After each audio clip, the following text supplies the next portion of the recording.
And welcome back to the Amplify Health by Bellin studio at Great North Commons, coming to you live from the rooftop, a bird's eye view. You know, the draft's top talent, they need to get here to hear their name called. They're beginning to touch down today in the Green Bay area. And that's why we're here in the first place, right? To take care of this NFL draft. Some of those prospects welcomed into Austin Straubel International Airport today, just ahead of the rush of football fans, of course, coming to Northeast Wisconsin. Maria Parmigiani is at Austin Straubel with more from the folks who witnessed their arrival. Maria.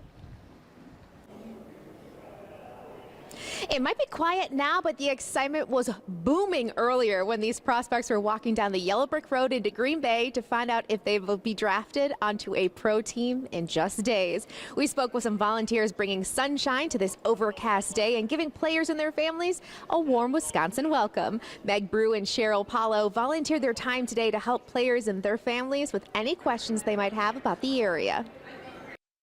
I wanted to help out some way with the community. I just think it'd be a lot of fun. Just having fun volunteering, welcoming people to the Green Bay area. I actually live just south of here in Appleton, but I'm familiar with the Green Bay area. I think it's a fun, reachable community where people can land and immediately go have fun doing things and experiencing in Green Bay.